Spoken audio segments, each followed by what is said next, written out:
Hello, my name is Bill Coughlin, and welcome to First Person Civil War Podcast, which retells the stories of the soldiers and officers on the ground in the battles of the Civil War.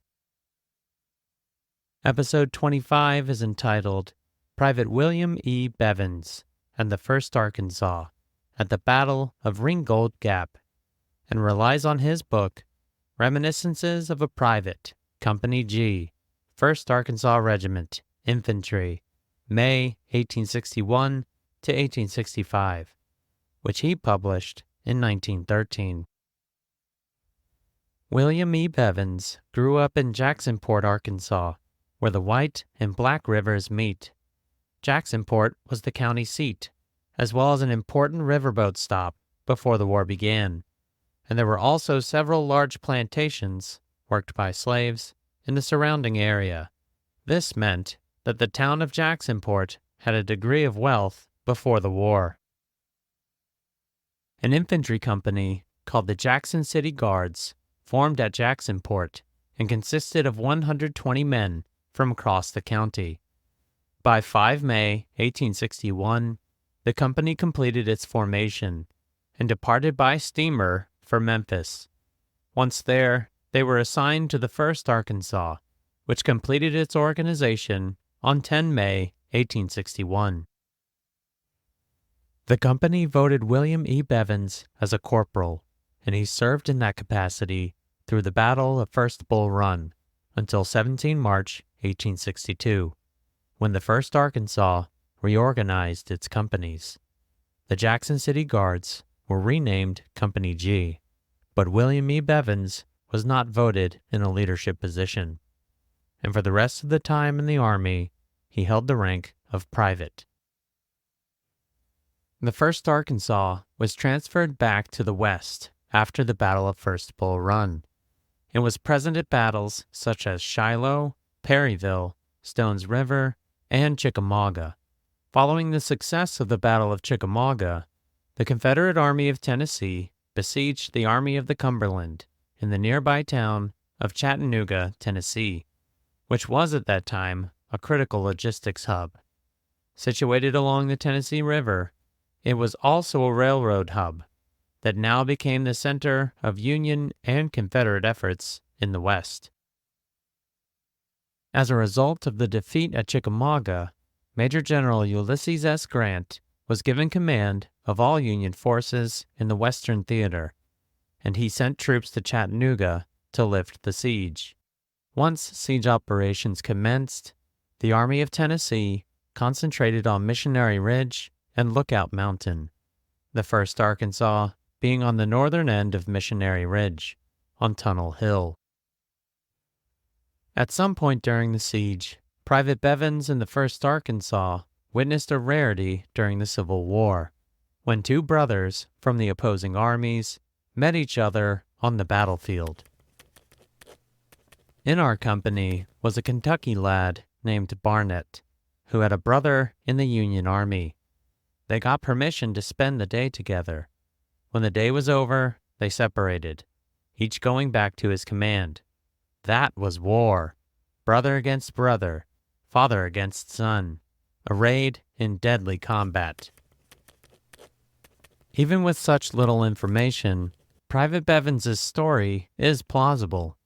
There was a Private Richard Barnett in the 1st Arkansas, and there were also several Kentucky regiments in the Union Army at Chattanooga, such as the 8th Kentucky, which had a John Barnett in its ranks. 1850 census records show a Barnett household with a John H., age 9, and Richard P., age 5, that lived in Fayette County, Kentucky. By 1863, John would be about 22, and Richard would be about 18, and both brothers enlisted in 1862. Another fact that supports this as a plausible match is that John H. Barnett enlisted in Company B, 8th Kentucky, which formed in his home county of Fayette. The 1st Arkansas and 8th Kentucky, at least at Chattanooga, did not face each other on the battlefield. During the Chattanooga campaign, Private Bevens and the 1st Arkansas were assigned to Brigadier General Lucius E. Polk's brigade in Major General Patrick Cleburne's division of Major General John C. Breckinridge's Corps of the Army of Tennessee, commanded by Braxton Bragg. The Confederate attempt to besiege Chattanooga in late 1863 ultimately failed, and on 24 November at Lookout Mountain and 25 November at Missionary Ridge, Grant's combined force, which included the Army of the Tennessee and the Army of the Cumberland, routed the Confederate Army of Tennessee. The Army of Tennessee retreated into Georgia, with Grant's forces in pursuit. Around the town of Ringgold, Georgia, approximately 15 miles south of Missionary Ridge, the Army of Tennessee was slowed in their retreat toward Dalton, where the Western and Atlantic Railroad and a parallel road followed the South Chickamauga Creek through a small gap between Taylor's Ridge and White Oak Mountain. To allow the rest of the army and its trains to pass, Cleburne's division was ordered to hold the pass against the elements of the 12th and 15th Corps under Major General Joseph Hooker. As Private Bevens and the 1st Arkansas prepared for the upcoming battle on 26 November, he saw Major General Cleburne. We went to Dalton, marching all night. As we crossed the river, it seemed the coldest night our thinly clad men had ever experienced. Our corps under Hardee was the rear guard. General Cleburne's division was immediately in the rear. And he continues, about 2 o'clock, we passed General Cleburne, mounted, looking, and thinking. Something is going to happen, I said to the boys. Why? Look at General Cleburne. Don't you see war in his eyes? General Cleburne arrayed his men along the ridge to the north and within the gap, and on the morning of 27 November, 1863, the Battle of Ringgold Gap began. Major General Joseph Hooker advanced upon the gap and the ridge line, which included the 76th Ohio, commanded by Major Willard Warner. I moved steadily up the mountain, which was high and steep, with a strong line of skirmishers well to the front, meeting little opposition until near the summit, when a heavy fire was opened on us. We pressed steadily forward, driving the enemy before us, and gained the summit of the ridge, so as to see the enemy going down the opposite slope. Brigadier General Lucius Polk, a brigade commander at the battle, saw the initial success of the Union advance, and ordered the 1st Arkansas, one of his regiments, to the summit. I went in person to the top of Taylor's Ridge to see the commanding officer of the 7th Texas Regiment. Before arriving there, I met a straggler who told me the enemy was crossing Taylor's Ridge to the right of General Cleburne's position. During the battle, Major General Cleburne was in the gap. It is also assumed that the initial resistance the 76th Ohio met was the extended skirmish line of the 7th Texas. And he continues, I immediately ordered up the 1st Arkansas Regiment, and, arriving in column at the top of the ridge, found the skirmishers of the enemy within 20 steps of the top of the Ringgold side of the ridge. Private Bevens and the 1st Arkansas, initially held in reserve, were ordered to the top of the ridge. The regiment formed and met the 76th Ohio. We had crossed Ringgold Mountain, and by this he means White Oak Mountain. But we were sent back to take the horses from the cannon, put men in their places, and pulled it quickly to the top of the mountain. So to the summit, over rocks and between trees, 2 pieces were carried. Our regiment was sent to the top with them. 2 minutes more would have been too late. Not 50 yards away, on the other side of the hill, were Yankees climbing for the same goal. Private Bevens and the 1st Arkansas met the 76th Ohio at the top of the hill and began pushing the Ohioans back down the ridge. Then the firing began. We had the advantage in having a tree to use as breastworks, and in being able to see them. Whenever one stepped aside from his tree to shoot, our men got him. Captain Shoup and John Baird rolled rocks down the hill, and when a Yankee dodged, the other boys shot him. We picked off dozens. When the cannon was got ready and began shelling the woods, breaking the trees, tearing up rocks, and showering them on the lines below, they had to break and retreat in haste down the hill. After successfully pushing the 76th Ohio down the ridge, more regiments on both sides arrived on the field, and the 1st Arkansas marched to a position further north along the ridge and continued to engage advancing Union regiments. But it seems Private Bevens did not accompany his regiment to this new position. According to Private Bevens, the 1st Arkansas at the Battle of Ringgold Gap had 2 pieces of artillery in its possession, which he was either a part of the gun crew or replaced a man while on the ridge. For the remainder of the battle, Private Bevens's account is within Ringgold Gap. General Claiborne took us next to Ringgold Gap. He made a talk to the boys, telling us that we were there to save the army, which was 5 miles away and could not possibly get help to us. Our task would require nerve and will, of which we knew we had plenty. Private Bevens then manned the cannon as the latest Union formation assaulted the gap. They came on us 7 columns deep to our 2. We watched them advance, and seconds seemed hours. We felt they would be on us before Claiborne even gave the signal. Would he ever give it? At last, when the time was ripe, he, who knew the art of war so well, gave the signal to fire, and such deadly work did we perform as was not surpassed in the whole 4 years of war. We let loose on them 4 pieces of cannon. The command to stop firing was not given until the number of dead in our front was greater than our brigade. Though Private Bevens's account seems to be 1 grand assault upon the gap, it was actually 2. The 13th Illinois, on the extreme right of its brigade, advanced upon the Confederates in the gap, rather than up the ridge. The second formation that attacked Private Bevens and the Confederates in Ringgold Gap was Colonel David Ireland and his 5 New York regiments, who made their assault at approximately 11 a.m. In this account, Taylor's Gap is Ringgold Gap, and Catoosa Creek is South Chickamauga Creek. I received orders to move the brigade up Taylor's Gap, and there relieve some regiments of General Osterhaus's division, which were being pressed very hard by the enemy. This division included the 76th Ohio and the 13th Illinois, and he continues, "While I was receiving the orders, the regiments we were ordered to relieve were coming back in confusion and running. I immediately ordered the brigade forward on the double quick to their support.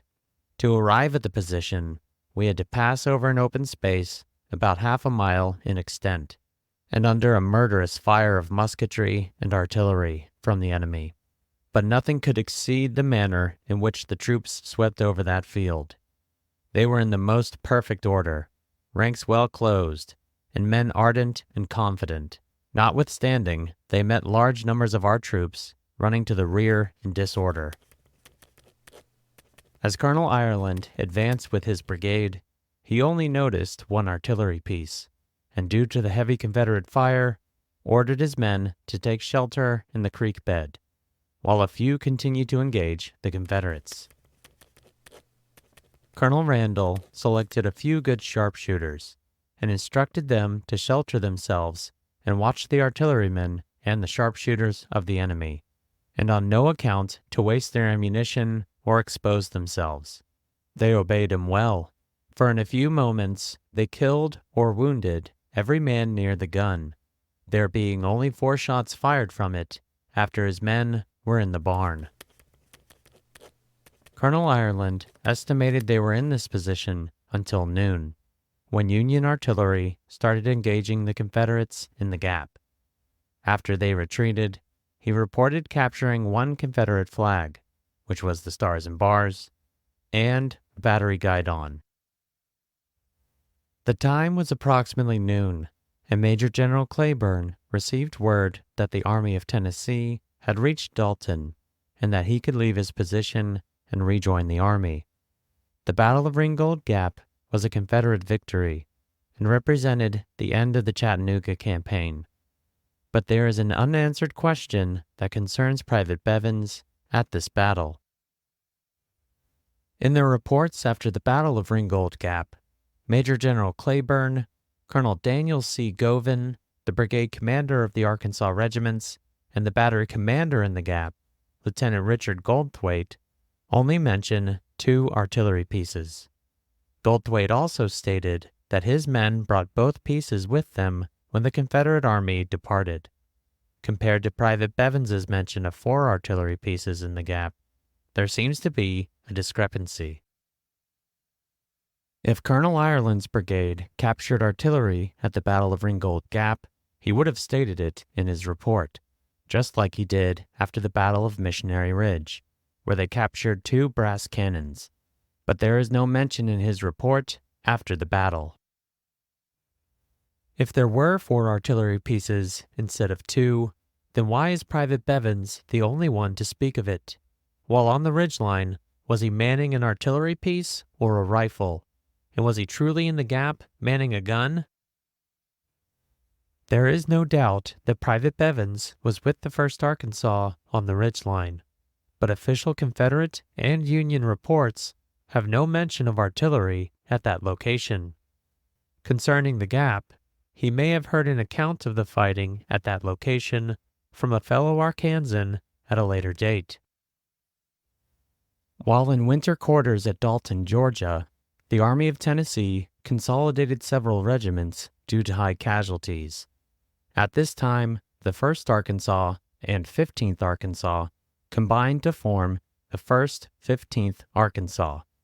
This meant that Private Bevens was now in the same regiment with men who had fought in the Gap against Colonel Ireland's brigade and other formations. Could Private Bevens somehow taken a story from the 15th Arkansas and claimed it as his own? While he was now in close contact with men who were in Ringgold Gap raises this obvious question, Private Bevens's personal account does not provide any mention of the further fighting of the 1st Arkansas on the ridgeline. After Private Bevens and the 1st Arkansas repelled the 76th Ohio, the regiment occupied a new position further north along the ridgeline and continued to engage with Union regiments as they attacked uphill. They disengaged and marched toward Dalton, along with the rest of Major General Cleburne's division, once the fighting ended. When compared to official reports on both sides of the battle, Private Bevens's account of the fighting in the Gap does not seem plausible. For the 1st Arkansas to haul 2 artillery pieces without horses up a ridge in time to repulse a Union advance, then haul them down to the Gap, is outlandish. As one Napoleon, a common cannon during the war, weighed 1,220 pounds, not to mention the ammunition. This historian concludes that Private Bevens summarized all the fighting on the ridgeline, which included the 1st Arkansas's subsequent movement to its second fighting position, before his supposed movement into the Gap. He then summarized the fighting in Ringgold Gap from his fictitious point of view. The soldier or officer's book still remains the primary source for each episode, but it is critical for those stories to match with the official reports. And the source, The War of the Rebellion, a compilation of the official records of the Union and Confederate armies, which is a repository of reports collected from various unit commanders after each battle, provides an invaluable source to historians of the Civil War, and in this case drew the line where fact met Private Bevens's fiction. There is no doubt that the Confederates repulsed Union attacks in Ringgold Gap, but they did it with 2 cannons, not for, and most likely without Private Bevens's assistance. For the most part, a soldier or officer's personal account nests with his regimental or brigade commander's report, but in this case, it is not every time. Thank you for listening to the 25th episode. The link to Private Bevens's book, Reminiscences of a Private, Company G, 1st Arkansas Regiment, Infantry, May 1861 to 1865, is now available on the podcast website, firstpersoncivilwarpodcast.com. On Facebook, Instagram, X, and LinkedIn this week, you will find a picture of William E. Bevens in 1861 and in 1912. Corporal John R. McBride of Company C, 33rd Indiana, provides next week's first-person account at the Battle of Thompson's Station. My name is Bill Coughlin, and thank you for listening to First Person Civil War Podcast.